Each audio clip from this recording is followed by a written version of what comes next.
የብልጽግና ስርዓት ብትወደው እንኳን ኦርቶዶክስ በመሆን አዛኛን ነው ምል አይለቅህም፣ ጊዜ ጠብቆ ያጠፋሃል። የተቃጠለና የተዘጋ ቤተ መቅደስ፣ ያለቀና የተሰደደ ክርስቲያን፣ የወደመና የተሰረቀ ቅርስ፣ ያለቀን ንብረት እየቆጠርን የምንኖረው እስከመች ነው? ጠላቱ ኦርቶዶክስነትና አጠቃላይ በእስልምና ነባርነት ያለው ባለ እሴቱ ህዝብ ነው። ታዲያ ቤተሰቦቼ ከዚህ በላይ ምን አይነት የጥፋት ምልክት ማየት ትፈልጋላችሁ? በግፍ ለተገደሉ ህዝቦቻችን ፈጣሪ ነፍሳችሁን በአጸደ ገነት ያኑርልን እያልን እንዲህ ማለታችንን ቀጥለናል። ይህ በምስራቅ አርሲ ዞን በአስኮ ወረዳ በሚገኙ አካባቢዎች በኦርቶዶክስ እምነት ተከታዮች ላይ ያነጣጠረው መጠነ ሰፊ ጥቃት በወረዳው ስር በሚገኘው ጠላታ ጫፌ ቀበሌ በተፈጸመው ጥቃት የኦርቶዶክስ እምነት ተከታዮች መኖሪያ ቤታቸውን በተለየ ሁኔታ እየተለዩ መቃጠላቸውና ከብቶቻቸውን ጨምሮ በርካታ ንብረቶቻቸውን በታጣቂዎች መዘረፋቸውን ያሳየናል። በዚህም የተነሳ ነዋሪዎቹ አካባቢውን ሙሉ በሙሉ ለቀው ሱንቴ ወደሚባል ስፍራ ለመሰደድ ተገደዋል። ካራ ጉፋቴና ቀበሌ የነዋሪዎች ቤቶች በተጠናከረ ሁኔታ እየተቃጠሉ በመሆኑ ህዝቡ የመድኃኔዓለምን ታቦት በክብር ይዞ ህይወቱን ለማዳንና ቅዱሳን ነዋያተ ቅድሳቱን ከቃጠሎ ለመታደግ ወደ ሱንቴ አካባቢ መሸሹ ተገልጿል። ለመሆኑ በአርሲ ክርስቲያኖች ጉዳይ ምን ያህል መረጃ አላችሁ? ኦርቶዶክሳውያን የነበሩባቸው ቀበሌዎች በፍጥነት እየጸዱ ባዶ የእርሻ መሬት መሆናቸውን፣ ባለፉት ዓመታት በመቶዎች መገደላቸውን፣ በሺዎችም መፈናቀላቸውን፣ አይዞ ባይ አተውና ተስፋ ቆርጠው የሃይማኖታቸውን ማህተብ እስከሚበጥሱ ድረስ መድረሳቸውን ታውቁ ይሆን? አብያተ ክርስቲያናትስ መንደዳቸውን ታውቁ ይሆን? ምእመናንስ ታቦታቱን ይዘው በየጫካው መሰደዳቸውን ታውቁ ይሆን? በእውነት ይህ ምእመን ምን ቢበድል ፊታችሁን አዞራችሁ? ለዚህች ቤተ ክርስቲያን ከገንዘቡ ጀምሮ እስከ ህይወቱ አልከፈለምን? ምን አጉድሎ ምን ነስቷችሁ ይሆን? እስቲ ልጠይቁት አባቴ። ቅድስነቱ ምስራቅ አርሲ ሀገረ ስብከት የማን ነው? ቅዱስ ሲኖዶስ በሚመራው መዋቅር ተካቷል? ጠቅላይ ቤተ ክህነትስ ያውቀዋል? እዚያ አርሲ ሀገረ ስብከት የሚኖሩ ኦርቶዶክሳውያንስ አባት ነን ትላላችሁ? ሰላም እግዚአብሔር ከሁላችን ጋር ይሁንና ውድ የ27 ሚዲያ ቤተሰቦች እንደምን ከረማችሁ? ፍቅር፣ ሰላም፣ ደስታ ከውድ ሀገራችን ጋርና ከውድ ቤተሰቦቻችን ጋር ይሁንና የዛሬው መርሃ ግብራችን አንድ በጣሙን ልብ የሚሰብር ከመንፈስ ልጆ የተጻፈ በተሰበረ ልብ እንዲህ ትለናለች።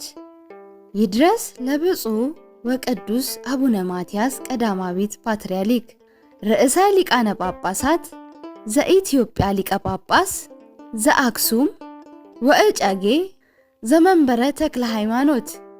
እናም የተከበራችሁ ክርስቲያኖች ሆይ ይህንን ጉዳይ ሰምተን ዝም የምንልበት ጊዜ ላይ አይደለንምና መልእክቱ ለዓለም አቀፍ ይደርስ ዘንድም ሼር እያደረጋችሁ አድርሱልን። አብራችሁን ቆዩ። ሰብስክራይብ በማድረግ ቤተሰብ ይሁኑ። 27 ሚዲያ። ይድረስ ለብፁዕ ወቅዱስ አቡነ ማትያስ ቀዳማዊ ፓትርያርክ ርዕሰ ሊቃነ ጳጳስ ዘኢትዮጵያ ሊቀ ጳጳስ ዘአክሱም ወእጨጌ ዘመንበረ ተክለ ሃይማኖት። ይፍቱኝ አባቴ ቡራኪዮም ይድረሰኝ ከአንዲት የመንፈስ ልጆ የተጻፈ። ይህንን ለመጻፍ ስንት ቀናት አሰብኩ፣ ተጨነቅኩ። ለዚህም በአምላኬና በአምላክነቶ በአምላኮት ስም እምላለሁ። ለምን ቢሉኝ መልሴ ነው።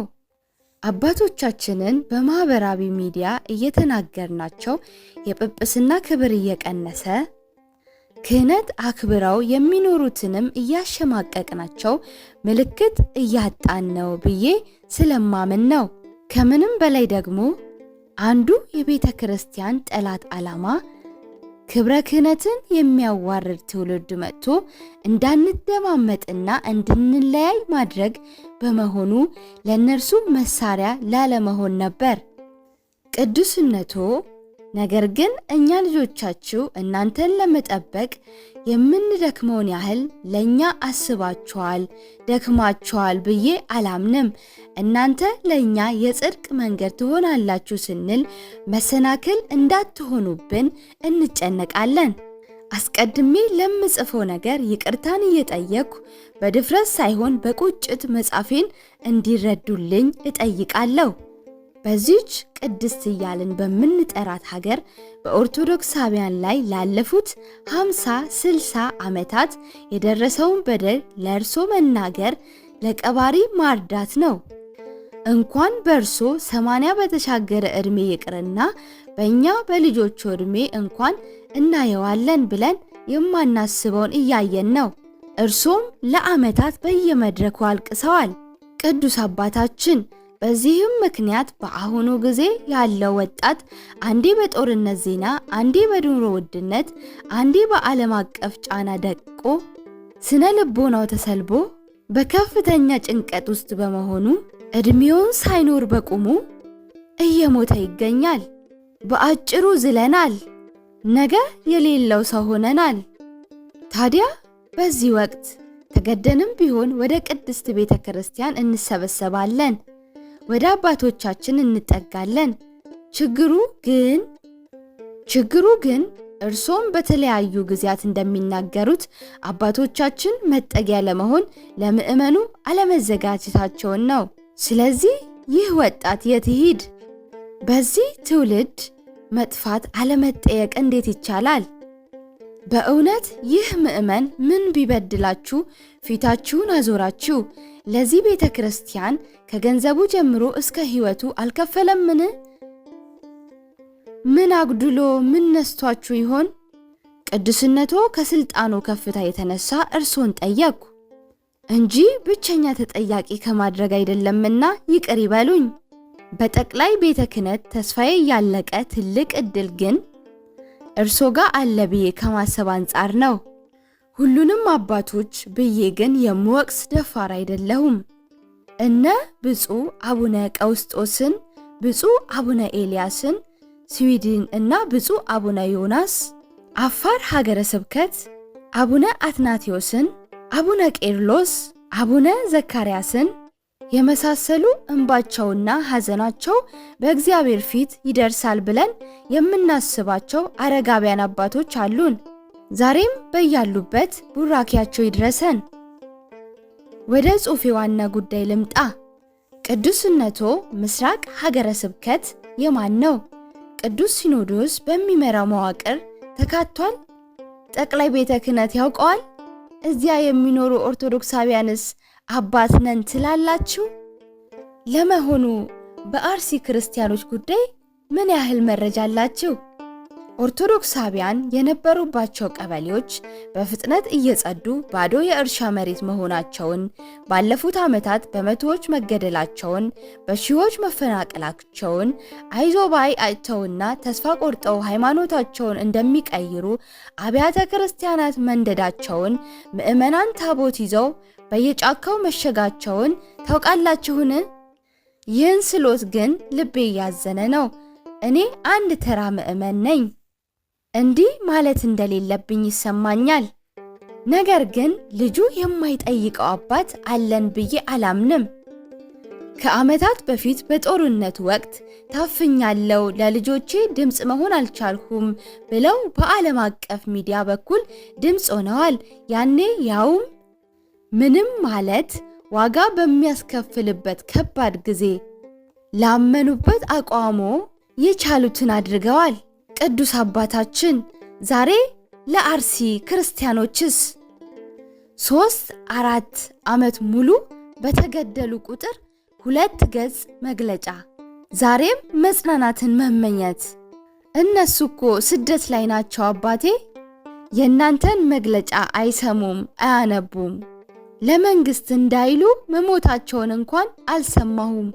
መረጃ የለኝም ላለ መንግስት አባቴ ሥጋ ለባሽ ኖትና ፈተናዎትን እረዳለሁ።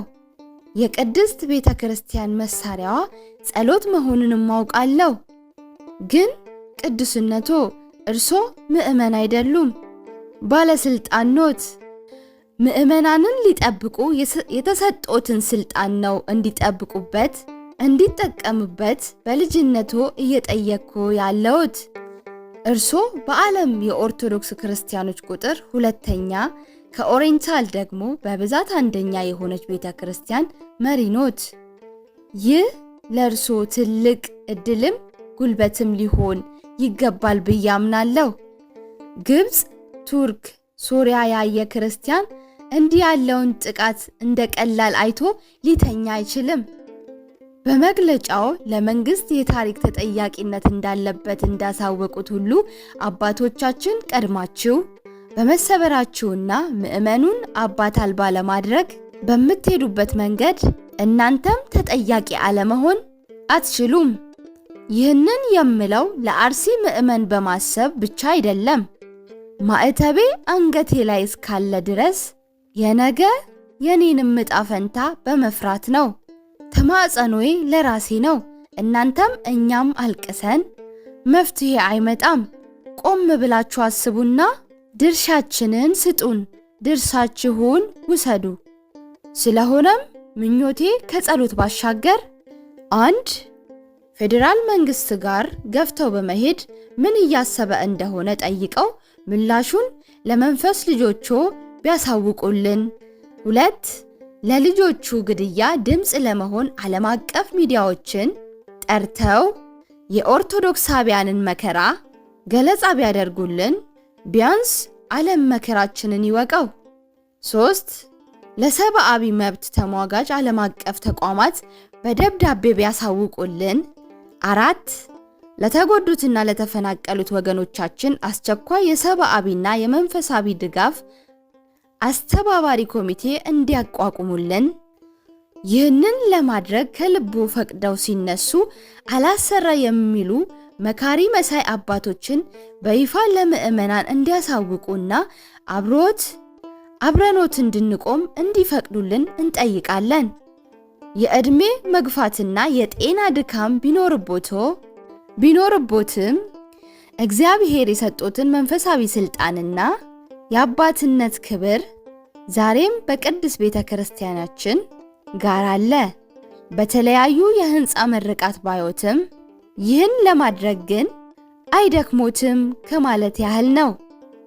በዚህ ሂደት ቀድሞ ለመፍትሄ ያልሮጠ ሁሉ አሰራር እያለ ሕግና መመሪያ እንደሚጠቅስ ይታወቃል። ቤተ ክህነታችን በዚህ አይታማም። ሕግ ግን ከሰው ሕይወት አይበልጥም። ካህናት ያላችሁት ምእመናን ስላለን ነው። አባቴ በቀረቾት ዕድሜ ይህን በማድረጎ የሚመጣቦት መከራ ቢኖር እንኳን ተጋፍጠው ለዚህ ትውልድ ቋሚ ምልክት እንዲሆኑን በልጅነት አቅሜ ዝቅ ብዬ እጠይቃለሁ። ቡራኬው ይድረሰኝ። የመንፈስ ልጆ ነኝ። ፍትህ ለአርሲ ክርስቲያኖች፣ ፍትህ ለሀገራችን፣ ፍትህ ለቤተ ክርስቲያናችን እያልን መርሃ ግብራችንን በዚሁ አጠናቀቅን። ሰላም፣ ፍቅር፣ ደስታ ለሀገራችን ይሁን። እንዲሁም የእግዚአብሔር ቸርነት ሁላችንን የሚጠብቀን እያልን መርሃ ግብራችንን በዚሁ ጨረስን። ሰላም ቆዩልን። ሰብስክራይብ በማድረግ ቤተሰብ ይሁኑ። 27 ሚዲያ።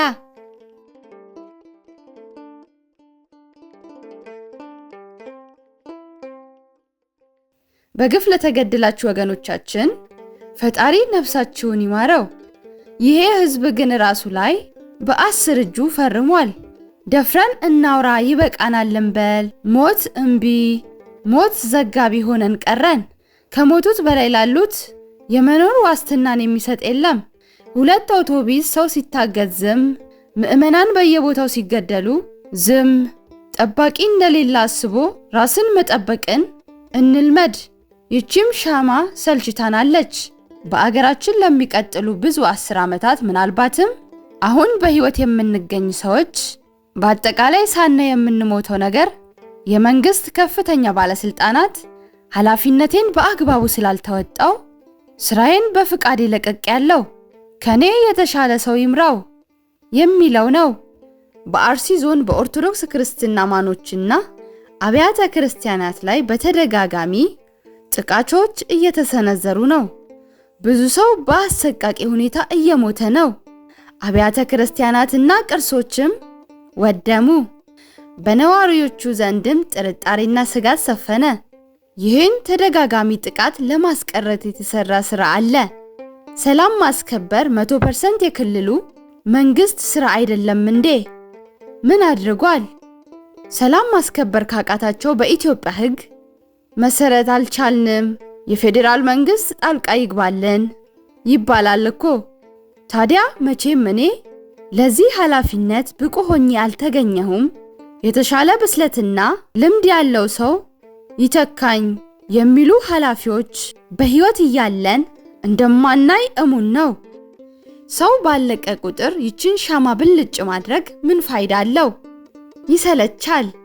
የክልሉ መንግስት ለዚህ ዞን ልዩ ትኩረት ሰጥቶ ህዝቡን ይጠብቅ። በጊዜ መፍትሄ ካልተሰጠው የዚህ ዳፋ የማይተርፈው ሰው የለም። እንደ አንድ ተራ ዜጋ በደረሰው ጉዳት ሐዘኔን ለመግለጽ እወዳለሁ። አወልት አህመድ። የምስራቅ አርሲ ወገኖች በችግር ውስጥ ሆነው በገጽ ድምጽ የማትሆን ኢትዮጵያዊ ነገ ህሊና መታዘቡ አይቀርም። ይህንን ጠንቅቀ እወቅ። ምንም ለማድረግ እንኳን አቅሙ ባይኖርህም እንኳን ቢያንስ አጋርነትህንና አዘኔታህን መግለጽ ትልቅ ነገር ነው። የሞት ዜናን በየጊዜው መዘገቡ ሰልችቶናል። የተቃጠለና የተዘጋ ቤተ መቅደስ፣ ያለቀና የተሰደደ ክርስቲያን፣ የወደመና የተሰረቀ ቅርስ፣ ያለቀ ንብረት እየቆጠርን የምንኖረው እስከ መቼ ነው? በየደብራቱ ያላችሁ መምህራን፣ በየመዋቅሩ ያላችሁ ተቆርቋሪ አባቶች፣ በየሰንበት ትምህርት ቤቱ እና በማህበራቱ ውስጥ ያላችሁ ኦርቶዶክሳውያን ከዚህ በላይ ምን አይነት የጥፋት ምልክት ማየት ትፈልጋላችሁ?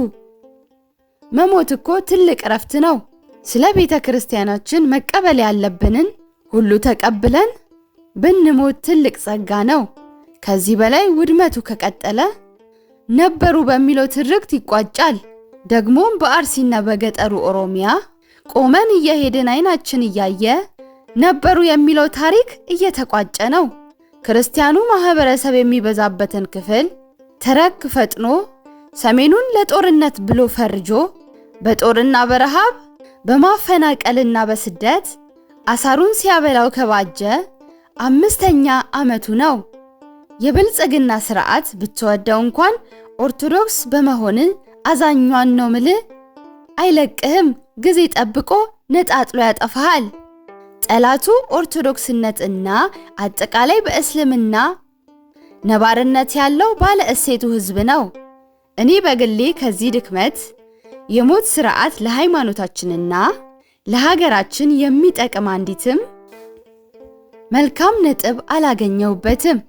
ውድ ቤተሰቦቻችን ሆይ በያለንበት በውስጥም በውጪም እንተባበርና ቤተ ክርስቲያናችንንም ህዝባችንንም ሀገራችንንም ከጥፋት ከሞት ከስቃይ እንታደጋት እላለሁ። የሞት ዜናን በየጊዜው መዘገብ ሰልችቶኛል።